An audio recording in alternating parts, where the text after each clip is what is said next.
trong các trường đại học và các bệnh viện. Tôi xin tự giới thiệu, tôi là Tường Vi, hiện tại đang làm tại Trung tâm chuyển giao công nghệ điều trị nghiện chất và HIV miền Nam tại Đại học Y Dược Thành phố Hồ Chí Minh. Và rất là cảm ơn tất cả các anh chị đã đăng ký tham gia cái hội thảo trực tuyến ngày hôm nay, đặc biệt là trong cái nhân dịp cuối năm rất là bộn bề công việc. Tiếp theo cái chủ đề lần trước về rối loạn tâm thần đồng diễn trên bệnh nhân rối loạn sử dụng chất cách đây gần 1 tháng, như đề nghị của đa số các số đông của các anh chị, thì chủ đề ngày hôm nay sẽ là xử lý tự sát trên bệnh nhân có rối loạn sử dụng chất. Xin giới thiệu các anh chị, chuyên gia trình bày sẽ là phó giáo sư bác sĩ tâm thần Jatan Bahara. Bác sĩ là hiện tại đang làm việc tại khoa tâm thần và trung tâm điều trị lệ thuộc ma túy quốc gia và Viện Khoa học Y tế Ấn Độ. Phó giáo sư Jatan thì cũng là giảng viên cao cấp của Combo Plan, và cũng xin thông tin là phó giáo sư hoàn toàn hỗ trợ cho Việt Nam hoàn toàn một cách rất là tình nguyện.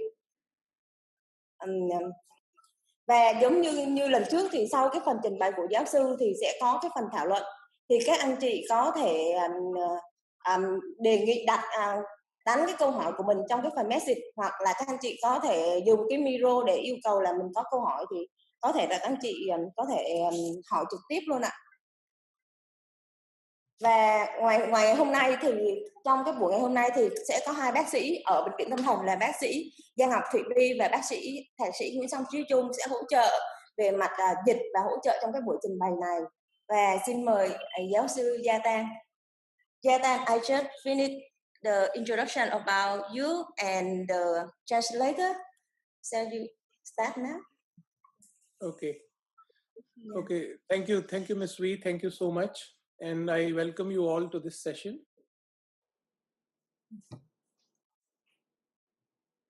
Chị Vi ơi. Okay, you can start now. Okay. So I'm going to start sharing my screen now. So I hope you all can see the slides now. So tôi hy vọng là các bạn thấy được cái slide. Cái bài trình chiếu mình thấy hết chưa?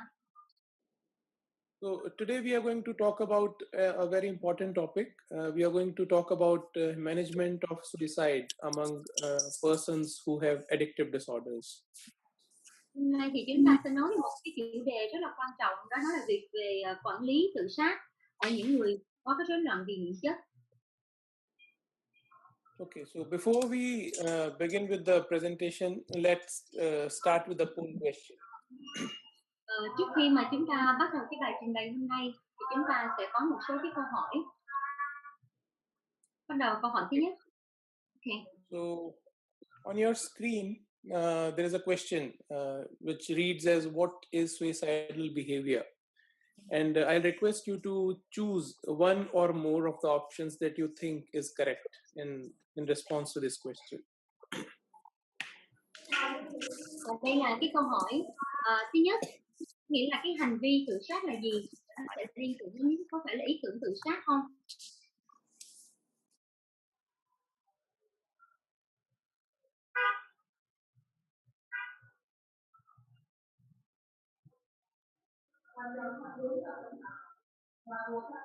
Okay, Jatan.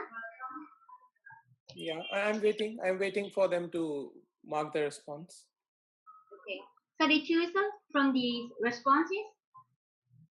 Yes, so it's yeah, they're still marking the responses, so I'm waiting for some more time. Các bạn chọn theo các bạn thì cái hành vi tự sát là gì? Ở đây cái giống như trắc nghiệm á, mình thử chọn. Như vậy hành vi tự sát là cái nào trong 5 cái ý này? Các anh chị học viên chọn đi ạ.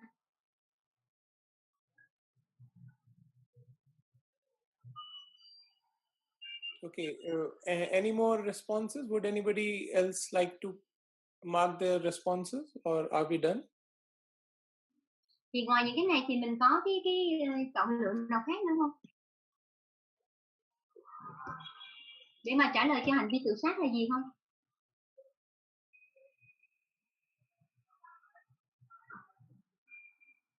Okay, they are still marking. So I'll wait for another 15 seconds.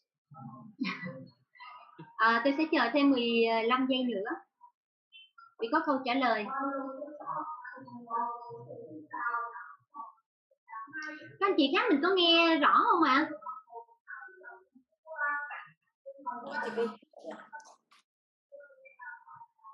Không, mình cho cái trả lời cho ổng đi. Okay, so I'm ending the polling now and let's see. Okay. So this is how we have responded. So around 40% have responded that suicidal thought is a type of suicidal behavior. 27% believe that suicidal planning is also suicidal behavior. Unsuccessful suicidal attempt is a suicidal behavior as per 67%. And completed suicide is a suicidal behavior as per 40%. Okay. Thì mình cũng xem đây là cái tổng kết của cái đáp án rồi là nhóm mình chọn là 40% ý tưởng tự sát, 27% là kế hoạch tự sát, 27% là việc gọi là cái thực hiện tự sát mà chưa thành công, 40% là thực hiện tự sát nghiêm trọng và cũng là 40% là gọi là tự sát thành công. Okay. So actually, if we look at suicidal behavior, all these terms that we have read in the previous poll are actually suicidal behavior. These terms, all of them are included in what is called as suicidal behavior. Như vậy thì chúng ta sẽ thấy rằng tất cả những cái lựa chọn vừa rồi á, từ ý tưởng tự sát vân vân đó, thì tất cả nó đều có thể gọi đó là cái hành vi tự sát. So let's get familiar with a few terms because these terms are very commonly used when we talk about suicide, and we must know about the meaning of these terms. Và như vậy thì chúng ta sẽ làm quen với những cái thuật ngữ khác nhau có liên quan đến tự sát. Okay, so the first term is suicide. So suicide is a death which has been caused by a self-directed behavior, and the person had an intent to die as a result of this behavior. Như vậy thì đầu tiên cái thuật ngữ đó là tự sát. Thì như vậy thì chúng ta có thể hiểu là tự sát chính là một cái chết mà nó gây ra bởi cái hành vi mà người ta muốn tự hủy hoại chính bản thân, và với một cái gọi là cái sự cố tình muốn chết, và đây là cái kết quả là người ta muốn chết để mà đây là cái kết quả của hành vi người ta dẫn đến, gọi là cái tự sát. So what is important is that this act should be self-directed, that is directed towards oneself, and there has to be an intent to die. The person should intend to kill oneself. Then only it is called as suicide. Và cái từ mà chúng ta thấy quan trọng ở đây nhất là cái từ gọi là hướng về chính bản thân mình. Và thứ hai có nghĩa là có cái dự định, ý định là muốn chết. Thì hai cái này là giống như cái từ khóa cho cái thuật ngữ là tự sát.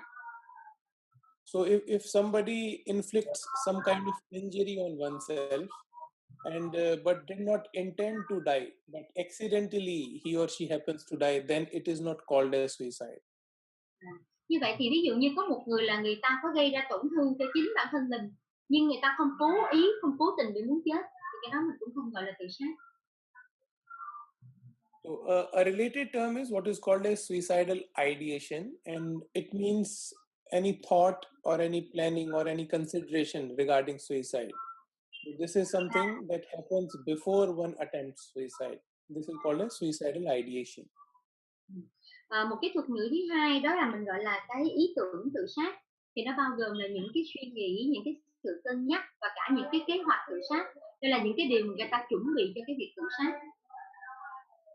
So even if one has not planned and just simply thought about committing the act of suicide, it is still considered a suicidal ideation. Như vậy thì nếu một người là họ có một cái kế hoạch tự sát, hoặc là họ có những cái suy nghĩ, họ có sự cân nhắc thì họ muốn tự sát, thì mình có thể xem đó là ý tưởng tự sát. The term suicide attempt means again a self-directed, potentially injurious behavior with an intent to die, although the person does not die as a result of this act. he or she survives, then it is called as suicide attempt. Như vậy thì một cái trường hợp là cái người đó là họ tiềm ẩn là có những cái hành vi muốn tự hủy hoại mình và có một cái ý định là muốn chết, nhưng mà cũng chưa có thành công, ở đây nghĩa là chưa có gây ra dẫn đến cái chết của họ, thì mình có thể gọi là một cái mưu toan tự sát, hay là cái muốn thực hiện tự sát. So when it comes to suicide, the most important issues are that the behavior is self-directed, that is directed towards oneself, and there has to be an intent to die. So what happens is, at times one attempts suicide, but the death or injury does not happen. But if there was an intent to die, then it is called as suicidal attempt. Như vậy thì ở đây cũng chú trọng là có nghĩa là người này là họ muốn cái tổn thương và hướng về chính bản thân họ cũng có cái ý tưởng là họ có ý định là chết, nhưng mà cái vấn đề là nó không gây ra cái thực sự nó gây ra một cái hậu quả, thì mình cũng không gọi là cái mưu toan tự sát. Some of the suicide attempts are called as serious suicide attempts, and it depends whether the attempt was actually lethal. For example, if somebody tried to commit suicide and it led to injury which required medical assistance, then it is called as a serious suicide attempt. Và trong cái gọi là cái thực hiện là cái mưu toan họ tự sát này thì nó chia ra những cái mức độ khác nhau. Ví dụ trong cái trường hợp mà họ thực sự nó gây các tính nguy hiểm đến tính mạng thực sự, sau khi đã gây ra cái hành vi tự sát, họ được cấp cứu thì người ta báo cáo lại, thì những cái hoạt cách mà họ tự sát có khả năng rất là nguy hiểm, có thể ảnh hưởng đến cái tính mạng, cái sức khỏe của họ, thì cái này mình có thể gọi là cái thực hiện hay là cái mưu toan tự sát rất là nghiêm trọng. So a serious suicide attempt can either be something which is actually lethal, or it could be an act which is potentially lethal. For example, one tries to use a very lethal mode of ending one's life, and by chance he or she does not end up dying, it still is considered a serious suicide attempt because the act was potentially highly lethal. Như vậy thì là ở trên thì mình nói về cái chuyện gọi là một cái nguy hiểm, cái thực hiện tự sát mà nghiêm trọng, có nghĩa là có nguy hiểm tính mạng thực sự, nhưng mà cũng có thể một cái trong cái trường hợp này thì dạng thứ hai đó là có cái tiềm ẩn, có khả năng có thể gây ra nguy hiểm tự sát. Thì trong những cái trường hợp mà họ có cái tổn thương đến họ, nhưng mà ví dụ như là chỉ là sử dụng những cái chất hoặc là những cái gì mà nông ở trên da, nhưng mà có nguy cơ có thể gây nguy hiểm tính mạng không? So once again, I repeat that when it comes to suicide, what is most important is that intent to die must be there, because there are many different types of self-harm, and not every self-harm is considered suicidal act. We'll be learning about this in a few slides. Can you explain again? Yeah, I'm repeating it once again that for any act to be considered suicidal, the intent to die must be there, because a person can hurt oneself without an intent to die, and those acts are not called as suicidal. Thì thầy nó cũng nhắc lại thôi, có nghĩa là có những cái người mà mình thấy là họ có những cái hành vi thấy nguy hiểm đến tính mạng, nhưng mà nhấn mạnh là thực sự họ không có muốn chết, thì mình cũng không xem như đây là một cái hành vi tự sát. So suicidal behavior includes the suicide, the suicidal ideation, as well as the suicidal attempt. So all the three are included as suicidal behavior.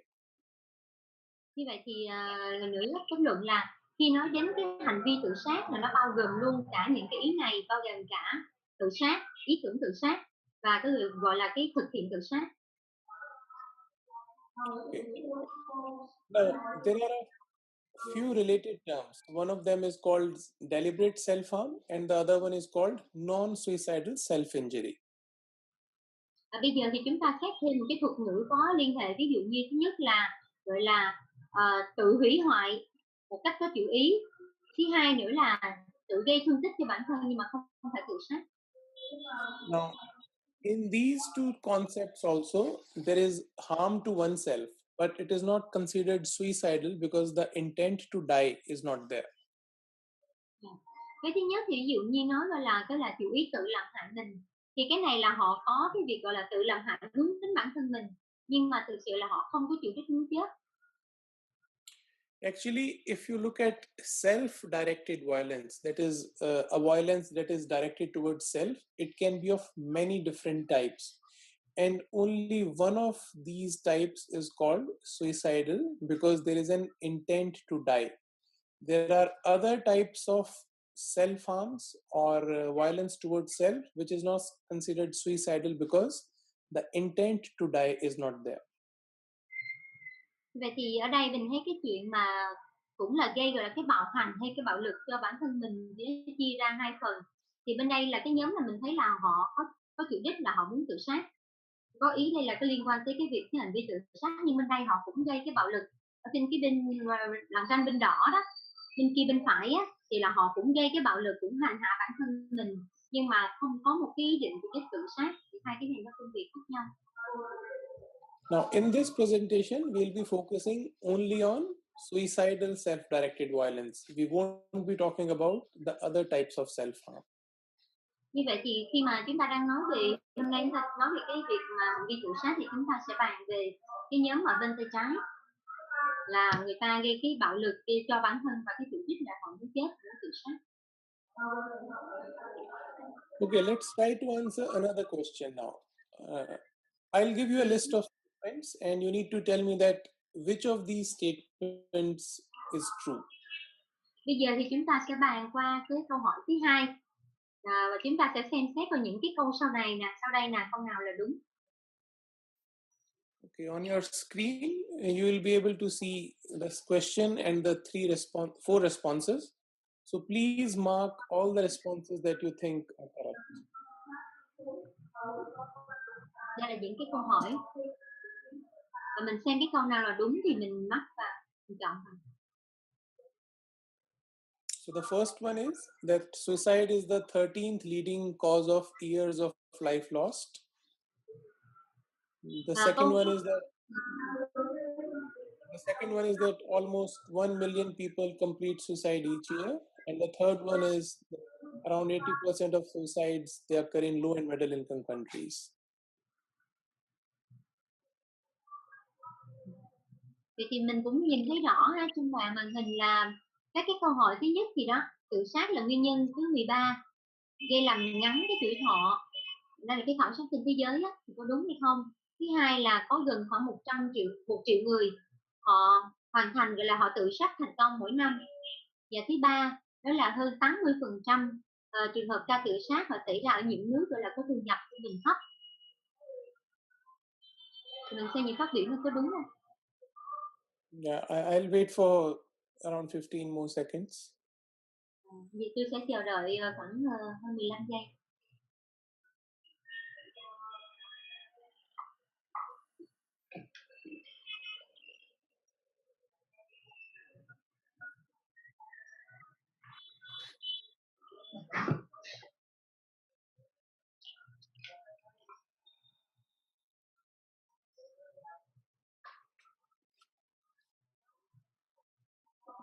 Okay, any more responses? Có ai không? Có ai còn tiếp tục đưa ra câu trả lời không? Okay, so this is how we have polled on this one. So 58% of us believe that it's the 13th leading cause of years of life lost. 53% believe that close to 1 million people complete suicide each year. But only 37% of us think that 80% of suicides occur in low and middle income countries. Đây là cái đáp án đó, là 58% chúng ta chọn là cái câu tự sát là nguyên nhân thứ 13, gây rút ngắn tuổi thọ. 53% mà chúng ta chọn là gần 1 triệu người hoàn thành tự sát mỗi năm. 37% thì chọn cái câu đúng là 80% ca tự sát xảy ra những nước thu nhập trung bình thấp. Okay, actually, if we look at these, so all the three statements that we have seen in this poll are actually correct. So suicide is actually one of the leading causes of years of life lost worldwide. Now it's listed as the 13th leading cause, but what we need to remember is that suicide is preventable. So even though it's listed at number 13, actually it can be avoided completely. So now it's the 13th leading cause. Yeah, 13th leading cause of years of life lost. Tiếp đó là những cái câu mà đáp án hồi nãy giờ tất cả là đều đúng. Ví dụ như câu thứ nhất thì rõ ràng tự sát hiện nay được xem là cái nguyên nhân gây ra tử vong thứ 13, làm rút ngắn cái tuổi thọ trên thế giới. Almost 1 million people complete suicide every year, and what is more worrisome is that more than 80% of these suicides they occur in the low and middle income countries. Và như vậy là cho thấy là khoảng 1 triệu người thì đó họ là thực hiện cái tự sát mà gọi là thành công mỗi năm, và hơn 80% trường hợp là ca tự sát họ xảy ra những cái nước gọi là có thu nhập trung bình thấp. So suicide is a major public health problem, and it impacts countries like India and Vietnam a lot. Như vậy thì chúng ta thấy rằng cái tự sát nó có thể gọi là một cái vấn đề sức khỏe tâm thần gọi là nghiêm trọng hiện nay, và như vậy thì nó cũng tác động đến, ảnh hưởng đến cái gọi là thành phố Việt Nam rất là nhiều. In fact, we know that psychiatric disorders are one of the commonest contributors to suicide globally. Và chúng ta cũng biết rằng cái rối loạn tâm thần á thì nó cũng gọi là một cái phần liên quan và có ảnh hưởng đến trong cái vấn đề là nghiện chất. And if we exclude depressive disorder and schizophrenia, then we can see that the risk of attempted and completing suicide is way more for different addictive disorders. So if a person is having an addictive disorder, he or she attempting or completing suicide, the risk is way high than those who don't have these disorders. Như vậy thì chúng ta nhìn cái bảng này, chúng ta sẽ có cái sự so sánh. Ví dụ ở trong cái dòng này chúng ta thấy là cái những người mà có rối loạn trầm cảm chủ yếu á, thì ở đây là cái vấn đề là bên cái cột 1, 2, 3 thì là cái nguy cơ họ tự sát. Rồi ví dụ như bên tâm thần phân liệt thì cái tỷ lệ nó là bao nhiêu đây? Nhưng mà chúng ta thấy nếu như một người mà họ có cái uống rượu, nghiện chất á, thì cái khả năng mà gọi là nguy cơ tự sát của họ là bên cái ô màu đỏ mình thấy á, là cái tỷ lệ mà tự sát rất là cao. And it is true for all the substances, be it alcohol, opioid, or stimulants like amphetamine, cocaine. So irrespective of what is the substance that the person is dependent on, the risk of suicide is way high. Và chúng ta thấy những cái nhóm mà gọi là bệnh nhân có rối loạn tâm thần, bệnh nhân mà gọi là có rối loạn sử dụng chất á, thì đó là những cái nhóm mà hay gặp, ví dụ như về rượu, về những chất kích thích, ví dụ amphetamine, cocaine. Now let's look at the reasons why people who have addictive disorders, they are at a higher risk of suicide and suicidal behavior. Thì bây giờ thì chúng ta tìm hiểu những cái nguyên nhân là tại sao mà người họ bị rối loạn nghiện chất á, thì họ lại gặp cái nguy cơ cao trong cái việc mà tự sát. Now, we know that addictive disorders and suicidal behavior, they share certain common factors. There are some things that are common to both these conditions. Thì bây giờ chúng ta thấy rằng bây giờ bên cái rối loạn về nghiện chất và cái tự sát thì nó có một số cái yếu tố nó tương đồng với nhau. For example, people who have addictive disorder and those who have suicidal behavior, they have high impulsivity. They like to act without thinking much about the consequences. Như vậy ví dụ như là cái nhóm mà người mà có rối loạn nghiện chất hay là có cái hành vi tự sát á, thì họ có một cái điểm giống, ví dụ như là họ có cái tính xung động cao, nghĩa là người này là họ hành xử một cách đột ngột mà không có suy nghĩ đến cái hậu quả.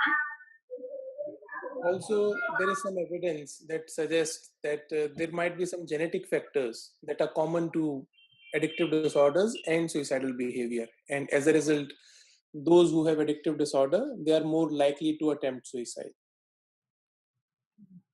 Như vậy thì còn cái yếu tố thứ hai, ví dụ như yếu tố mình gọi là yếu tố di truyền, thì người ta thấy là qua cái khoa học họ thấy là họ xuất hiện ở nhóm gọi là rối loạn nghiện chất hoặc là có cái tự sát, và như vậy thì càng cái yếu tố này càng cao thì cái nguy cơ mà nghiện chất cũng cao và nguy cơ tự sát cũng cao. So this is the one reason why persons with addictive disorders are more likely to have risk of suicide.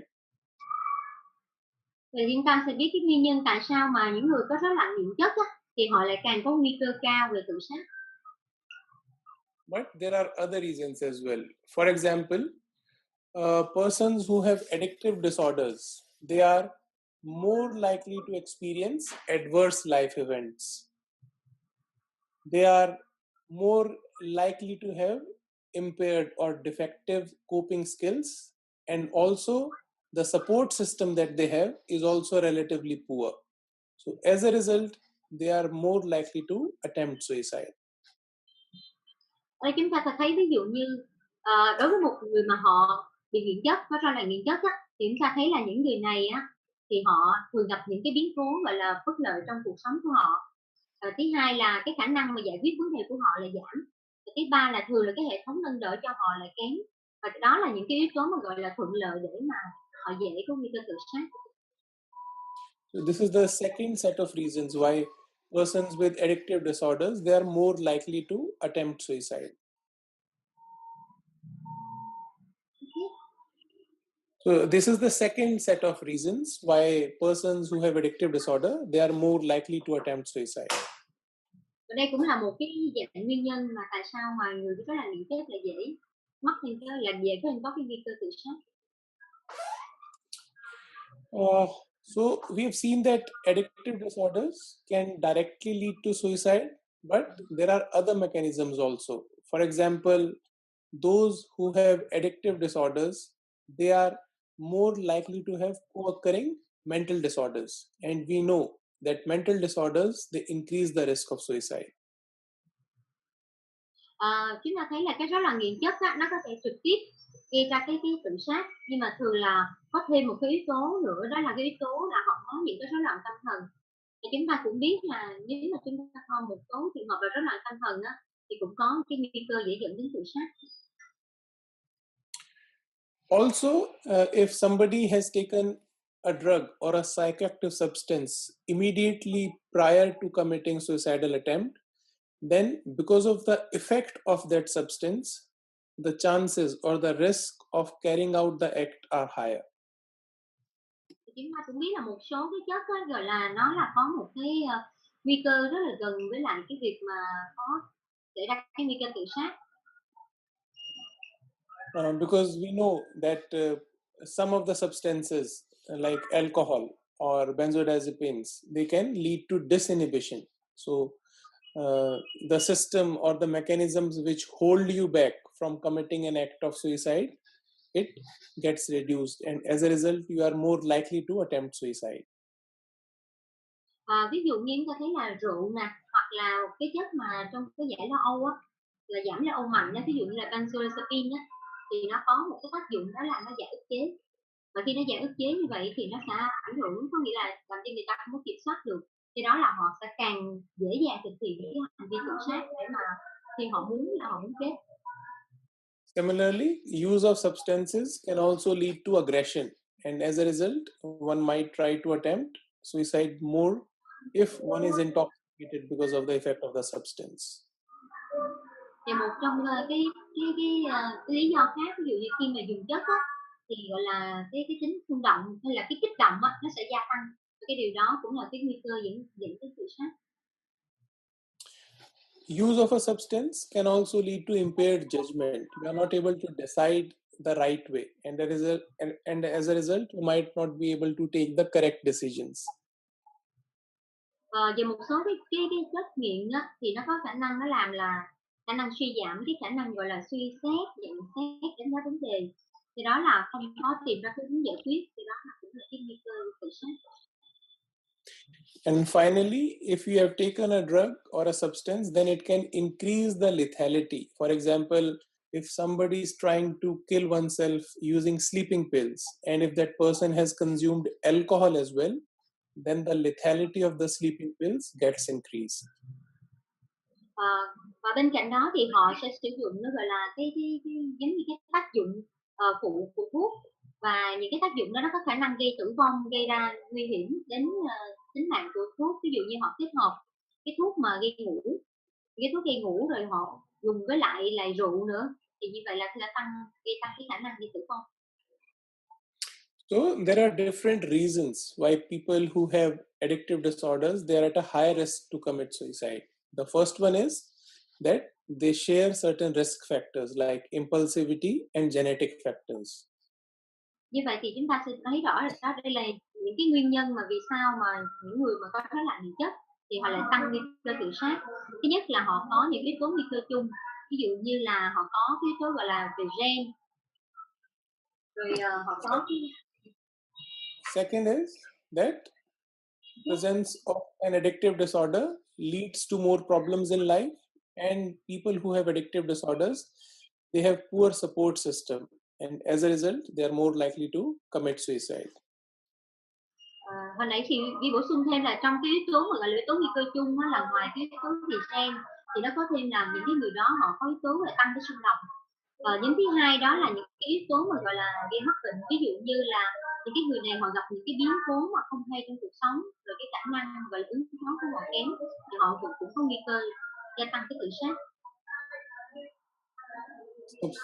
Addictive disorders also lead to co-occurring mental disorders, and which again increases the risk of suicide further. Thứ ba nữa đó là nếu mà có thêm những cái rối loạn tâm thần thì theo kiểu là một cái yếu tố mà nguy cơ khiến cho người rối loạn nghiện chất tăng cái nguy cơ tự sát. And finally, if we have used a substance immediately prior to committing the act, the chances of attempting and completing suicide, it increases because of the reasons that we have learned. Factors like disinhibition, aggression, and increased lethality. Và nhóm thứ tư đó là chúng ta thấy là những cái gọi là yếu tố nguy cơ bao gồm là khi bệnh họ đang sử dụng những cái chất, những cái thuốc mà nó có khả năng nguy cơ càng tăng nguy cơ tự sát, ví dụ nó làm giảm ức chế, rồi làm tăng cái tính kích động vân vân. Okay, now let's talk about the management of suicidal behavior. How do we manage it? Bây giờ thì chúng ta sẽ nói là về cái cách mà gọi là xử trí. Chúng ta sẽ làm gì trong cái trường hợp mà người ta có hành vi tự sát? Okay, let me ask you another question. In your opinion, what do you think? How difficult is to manage suicide on a scale of 1 to 10, where 1 is not at all difficult and 10 is most difficult? Thì bây giờ tôi cũng đặt ra cái câu hỏi đó là theo ý kiến của anh chị á, thì cái việc mà xử trí tự sát nó khó mức độ nào, mà nếu mà chúng ta dựa vào cái thang điểm từ 1 đến 10, 1 là coi như không khó gì hết, còn 10 là khó nhất, thì theo mình là mình sẽ chọn thang điểm nào? So please mark your responses in this poll. Xin anh chị vui lòng là chúng ta chọn cái đáp án của mình.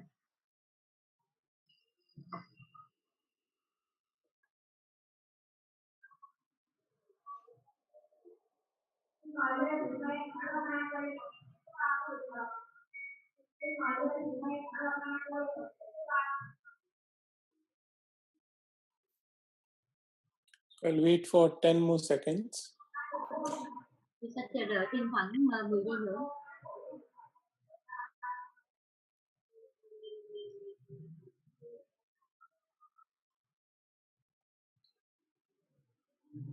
Okay, any more responses? Có ai còn muốn trả lời không? Okay, then I'll end this poll and I'll just share the results with you. So this is how we think. The most common response is 7. Okay, but most of us think that it's either 5 or more. So that means that most of us believe that it's not simple to manage suicide. Chúng ta thấy là cái kết quả ở đây á, là cái tập trung nhiều, chọn nhiều là 7 điểm. mức độ như vậy là cũng quá cao, nghĩa là đây không phải là một cái vấn đề gọi là xử trí dễ dàng hay là đơn giản. And this is true to an extent.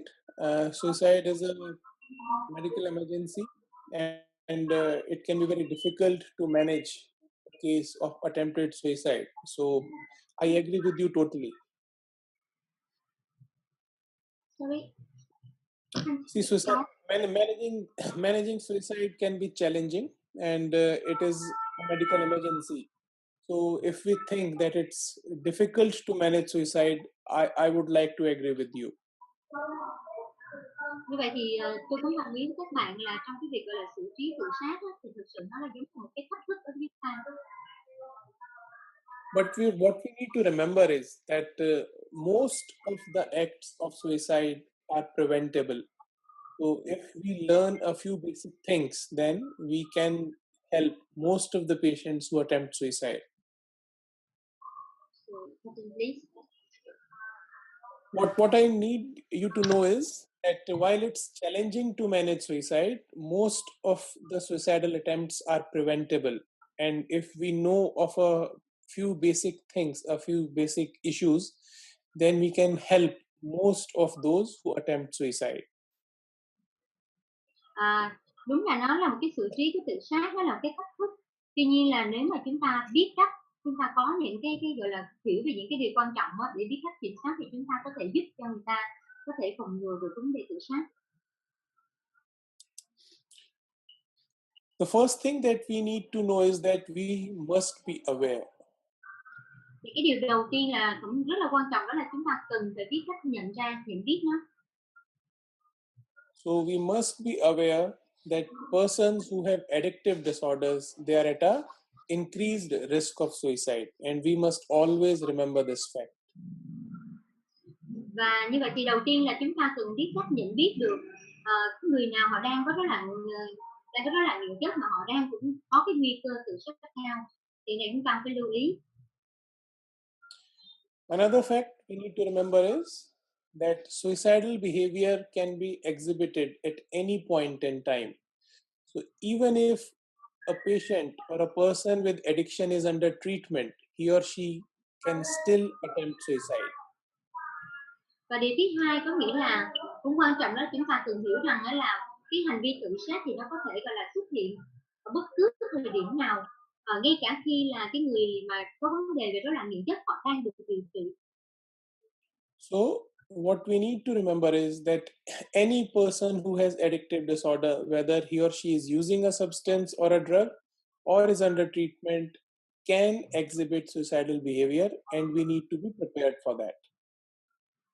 Thật ra như vậy thì một cái người mà họ gọi là có rối loạn nghiện chất, họ đang điều trị, họ đang ổn định như thế nào thì họ vẫn có thể xuất hiện gọi là cái nguy cơ tự sát ở bất cứ thời điểm nào. What we need to do next is that we need to actively or proactively look for risk factors. Điều thứ hai đó là chúng ta phải tìm ra được gọi là những yếu tố nguy cơ. One of the most important risk factor which predicts the suicide attempt is prior history of suicide attempts. Và một trong những cái yếu tố mà gọi là rất là quan trọng, gần như là quan trọng nhất là để chúng ta có thể tiên đoán được là một cái trường hợp là họ sẽ có cái nguy cơ tự sát, đó là họ có cái tiền sử là đã từng gọi là thực hiện tự sát. So if someone has attempted suicide in the past, the person is likely to attempt it again. Và một người mà họ đã từng gọi là thực hiện cái tự sát thì họ có nguy cơ rất là cao là họ sẽ lại thực hiện tự sát nữa. Also, if the addiction is severe, for example, if somebody is taking many drugs and addiction started early in life, then also chances of suicidal attempt are higher. Và chúng ta sẽ thấy là nếu một người là họ nghiện chất, họ sử dụng nghiện chất và họ có từng là thực hiện cái tự sát á, gọi là vấn đề mà sử dụng chất của mức độ dùng chất rất là nặng á, họ lệ thuộc rất nhiều vào chất nữa, rồi họ cái khởi phát của họ lại sớm, khởi phát như là cái phụ thuộc thuốc của họ sớm, chất của họ sớm, thì cái nguy cơ tự sát rất cao. presence of a co-occurring mental disorder also increases the risk of suicide. Và cái yếu tố nguy cơ nữa đó là họ có gọi là cái rối loạn tâm thần đồng diễn là cùng xuất hiện khi mà họ có rối loạn nhận chất thì nguy cơ tự sát cũng cao. If there is family history of suicide in any of the family members, then also chances and risk of suicide increases. Và nếu như cái người đó họ có gọi là cái tiền sử về gia đình, là có bất kỳ ai ở trong gia đình họ đã từng gọi là tự sát thì cũng là cái nguy cơ tự sát cao đối với họ. If the person has a history of childhood sexual abuse, the risk of attempting suicide during the lifetime, they are higher. Và một người là họ có cái tiền sử là lúc nhỏ đó họ bị lạm dụng, thì đặc biệt là cái vấn đề về lạm dụng tình dục thì cái người đó cũng sẽ có cái nguy cơ là tự sát. If a person is facing stressful life events or has certain personality traits like impulsivity, then also the risk of suicide attempt is high. Thì một người họ gặp những cái biến cố khác nhau trong cuộc sống và biến cố quan trọng như căng thẳng trong cuộc sống thì cũng là cái nguy cơ cao về tự sát. If a person is experiencing any suicidal thoughts or has made any plans or has access to any means of attempting suicide, then the risk or the chance of attempting suicide is even higher. Và một người là nếu họ có những cái ý tưởng, những cái suy nghĩ là hoặc là có những cái kế hoạch và cũng như họ có cái cơ hội họ tiếp cận đến những cái phương tiện mà gây ra thực hiện tự sát thì họ cũng là người có nguy cơ tự sát cao. But what we need to remember is that while these risk factors give us a clue that who is at a high risk, a person who does not have any of the risk factor can also attempt suicide. So we must always be cautious. Như vậy thì ngoài những người mà chúng ta thấy có những cái yếu tố nguy cơ thì ngay cả những người đã không có bất cứ cái yếu tố nguy cơ nào thì họ cũng có thể là họ thực hiện vấn đề tự sát. The next thing that we need to do is we need to build up the protective factors. If we can strengthen the protective factors, then the risk of suicide comes down. Và như vậy thì bên cạnh đó thì chúng ta có lưu ý là nếu mà chúng ta gọi là xây dựng những cái hệ thống, những cái yếu tố mà bảo vệ họ thì đó là cái cách mà chúng ta giúp cho để ngăn ngừa vấn đề tự sát. And some of the protective factors against suicide are if somebody has reasons to live. Và đây là một số cái yếu tố gọi là chúng ta gọi là yếu tố bảo vệ tích cực á, bảo vệ cho họ. Ví dụ như là cái người đó họ có những cái ý nghĩa, có cái ý nghĩa đối với cuộc sống của họ. If the person is abstinent, that is he or she is not using substances, and if the person has good psychosocial support, then it is protective against suicide attempt. Và nếu như một người ta gọi là họ không sử dụng chất và những là cái người là họ có gọi là một cái hệ thống hỗ trợ tốt về mặt tâm lý xã hội, đây cũng là cái yếu tố bảo vệ cho họ. Let's answer this question. Do you agree with this statement that persons who talk about or threaten to attempt suicide, they actually don't attempt it? Do you agree or disagree with this? Đây cũng là cái câu hỏi thứ tư, đó là theo bạn thì nếu mà những người ta nói đến rồi người ta nói đến hoặc có đe dọa về tự sát á, thì cái nguy cơ tự sát họ sẽ không thực hiện tự sát. Please mark your responses. Và theo cái anh chị là đúng hay sai, nghĩa là họ nói là họ tự sát hoặc họ đe dọa họ tự sát á, thì họ sẽ không làm. Vì đúng hay sai?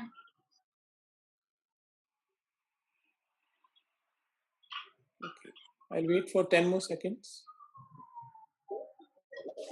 Xin chờ thêm 10 giây.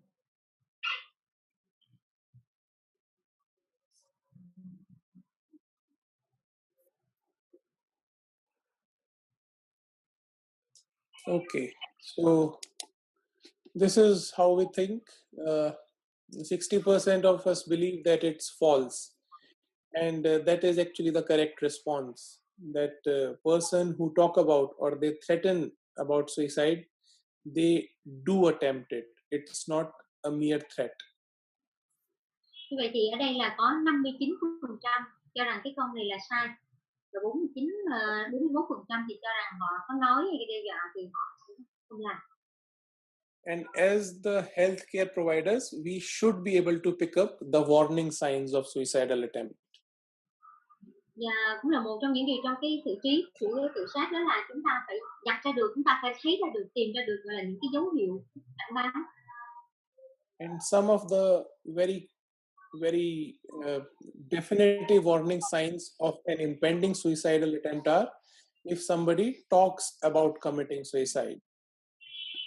Thì một trong những cái dấu hiệu mà gọi là giúp cảnh báo đó là chúng ta lưu ý là đó là việc mà họ nói ra, kể cho mình nghe về cái vấn đề tự sát. If somebody is trying to look out for methods of committing suicide, then also chances of committing suicide are way high. Thứ hai đó là những người mà họ đang tìm kiếm ra cho được là một cái cách nào đó để mà họ tự sát, thì đây là có nguy cơ rất cao. And if somebody is making preparations like writing a will or disposing of his property or taking some important life decisions, for example, buying a gun or buying large number of tablets of sleeping pills, then also the chance of impending suicidal attempt are very high. Thứ ba đó là những người họ chuẩn bị, như là sẵn sàng chuẩn bị đầy đủ cho tự sát, ví dụ như là họ để lại tài sản hoặc là làm một số cái quyết định quan trọng, một số cái quyết định mà thấy là đặc biệt cần cảnh báo, như họ đi mua súng hay là họ đi mua trữ những cái thuốc ngủ thì đó cũng là cái dấu hiệu, chính là cảnh báo. If we observe any of these risk factors, then we should be very cautious. Và như vậy là khi mà chúng ta nhìn thấy một trong những cái dấu hiệu này thì chúng ta cũng phải là cảnh giác. So what do we think about this statement? If you talk to somebody about suicide, you might give them an idea, and it's better not to discuss about suicide. So it's better to keep quiet rather than talking about suicide with the patient. Do you agree or disagree with this statement? Bạn nghĩ sao về cái câu nói này?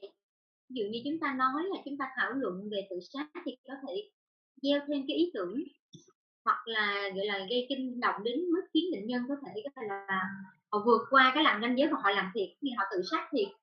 Tốt nhất là thôi mình lờ đi, cũng không tránh, không nói về tự sát. Thì theo các anh chị thì cái câu nói này đúng như sao? So please mark your responses. Chị Minh là chúng ta chọn câu trả lời.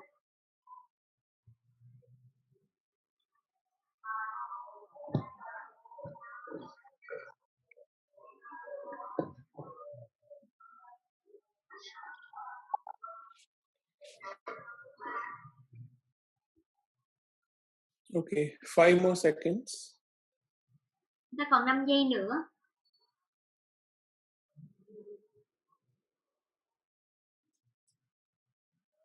Okay, so actually, if we look at the recommendations and if you look at the evidence, then talking or discussing about suicide with somebody does not give them new ideas about committing suicide. Rather, people feel relieved if somebody talks to them about suicide. So talking or discussing about suicide does not actually increase the risk of somebody committing suicide. Nếu mà chúng ta là xem xét một số những gọi là cái khuyến cáo với lại những cái nghiên cứu khoa học thì người ta cũng khẳng định rằng là cái việc mà chúng ta nói về tự sát, chúng ta thảo luận với người bệnh về tự sát thì là chúng ta không gây thêm những cái ý tưởng hay là chúng ta khiến cho họ là thực hiện cái tự sát, thì cái điều này thì là sai.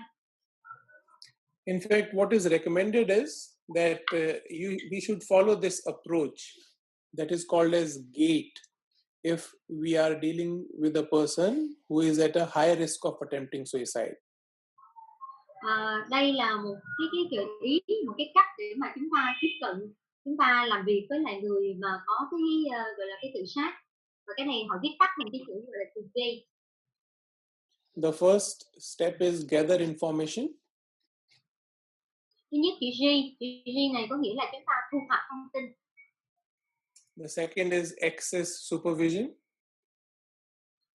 Hai là chữ A có nghĩa là chúng ta là tiếp cận bắt đầu việc giám sát. The third one is taking responsible action. Chữ T đây có nghĩa là chúng ta thực hiện cái hành động có trách nhiệm. And the final is we extend the action depending on the need. Và chữ Y đó là chúng ta mở rộng cái hành động. Now, you will have access to all these slides, so I won't be going through each and every line of this slide, but what I'm trying to highlight here is that the guidelines suggest that you should be as direct as you can, you should be as empathetic as you can, and you should try to take the person into confidence when you are discussing about suicide. Trong cái phần gọi là thu thập thông tin này á, thì chúng nói với các bạn là trong cái việc trao đổi với bệnh nhân á, thì quan trọng là chúng ta có một cái sự gọi là đồng cảm với người bệnh, và chúng ta từ đó chúng ta đặt những cái câu hỏi và chúng ta sẽ có được cái thông tin. So you may go through these slides later on and read about what are some of the examples. For example, how do you introduce the topic of suicide? How do you tell a client that you are going to discuss about it? Giống như chúng ta là khi mà nói về cái chủ đề, khi mà hỏi về cái vấn đề tự sát đó, thì chúng ta giới thiệu nó, chúng ta có những cái câu hỏi như thế nào để mà đặt ra một cái câu hỏi chúng ta có được hiểu về cái ý tưởng của cái tự sát. Similarly, there are examples on questions how to screen for presence of suicidal thought. Thứ hai đó là chúng ta có những cái câu hỏi mà giúp chúng ta gọi là sàng lọc cái ý tưởng về tự sát. Then, how to screen for suicide attempts. Some sample questions are listed here. Chúng ta làm sao có những cái câu hỏi để mà giúp chúng ta sàng lọc cái hành vi tự sát. Ví dụ như những câu hỏi phía sau đây. We need to inquire if the person is having any suicidal thoughts. We need to inquire about what brings these thoughts on, how strong the thoughts are, and how long do they last. Thì nếu mà chúng ta phát hiện là bệnh nhân mà phát hiện mà có ý tưởng tự sát, thì chúng ta có thể hỏi tiếp, ví dụ như là cái điều gì khơi ra những cái ý nghĩ này, rồi ý tưởng tự sát mạnh như thế nào và nó đã kéo dài bao lâu. You should also ask about if the person has made any plans. Does the person have any access to committing suicide? And when or how the person intends to commit a suicide. Và khi mà chúng ta cũng hỏi luôn về vấn đề gọi là cái kế hoạch tự sát bệnh nhân có hay không, họ tiếp cận về cái phương tiện hay cái cách thức tự sát như thế nào, và chúng ta hỏi là họ có cái ý định gọi là thực hiện tự sát như thế nào. So I shall suggest that once this session is over, you can go through these slides and read more about these questions in detail. Và chúng ta có thể sử dụng cho là một cái phiên để mà chúng ta đặt ra những cái câu hỏi này để chúng ta có cái thông tin. Once we have gathered the information, we need to access a supervisor. As persons who are helping these clients, we must ensure that we are competent enough to handle such a case. Sau khi mà chúng ta đã có cái phần đầu đó là thu thập được thông tin rồi, thì đó là bước thứ hai là chúng ta phải có cái phần giám sát. Thì cái người mà làm cái này là họ phải gọi là có năng lực được đào tạo cái vấn đề này để mà họ có thể xử trí được cái vấn đề gọi là tự sát. Since it's a high risk situation, it should be dealt with by a person who is qualified, who is competent in assessing and managing suicide risk. Thì đó là cần một cái người mà họ là có năng lực và họ có gọi là được đào tạo để có cái chứng chỉ, họ làm việc và biết cách để xử trí cái tự sát.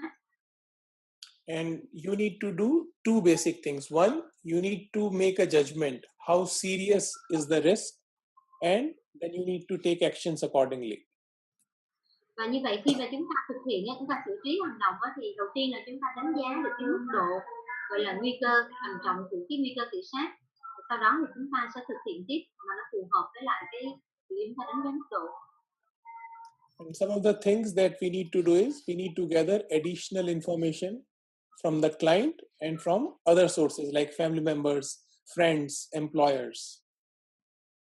Và trong cái việc mà khi chúng ta thực hiện hành động này, chúng ta có thể lấy thêm cái thông tin nữa từ thân chủ bệnh nhân và cả thông tin từ những người khác, ví dụ như là từ bạn bè, rồi từ ông chủ, từ sếp. And we need to make arrangements for an appropriate referral to a mental health professional. Và như vậy sau đó thì bắt đầu chúng ta cần sắp xếp gọi là một cái cuộc chuyển, như chuyển bệnh nhân, chuyển thân chủ cho người có là gọi là chuyên gia về sức khỏe tâm thần. We need to ensure that the person does not have access to the means of suicide. We also need to increase the frequency and intensity of care that we are providing to this person. Như vậy thì bên cạnh đó thì chúng ta cũng phải hạn chế những gọi là những cái phương tiện có thể là khả năng gây tự sát, và chúng ta là còn phải tăng cái gọi là tăng cái tần suất chăm sóc tích cực lên, và đồng thời là tăng cái mức độ chăm sóc. For example, the person should not be left alone. There should always be somebody with the person. Ví dụ như là chúng ta sẽ không để cho người bệnh họ đi về một mình, mà chúng ta luôn cần một ai đó bên cạnh họ. He or she should not have access to any firearm or any sharp object that he or she can use to hurt himself or herself. Chúng ta kiểm tra để không cho họ tiếp xúc với lại những cái vật mà gây sát thương, ví dụ như là không cho họ dùng súng, không cho sử dụng những cái vật nhọn. You need to identify the family members or friends who can help monitor the situation, who can help be with the client and get back to you in case there is an increased risk of suicide.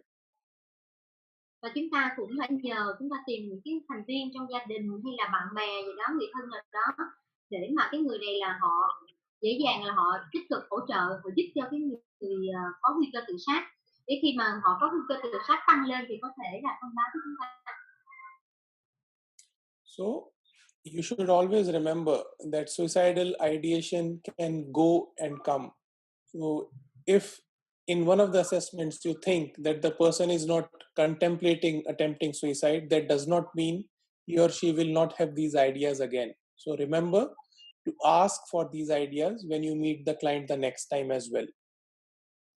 Như vậy thì trong cái hoạt động này chúng ta cũng lưu ý làm sao nói rõ cho bệnh nhân biết là mình luôn sẵn sàng chính khi chào đón bệnh nhân đi, bệnh nhân có thể quay trở lại bất cứ lúc nào.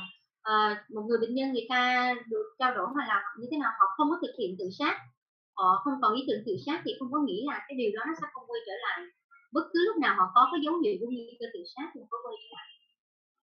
So it's always a good idea to create a safety card and a safety plan with the client in case he or she relapses to alcohol or drugs, what the person can do, whom he or she can contact, provide him with a helpline number.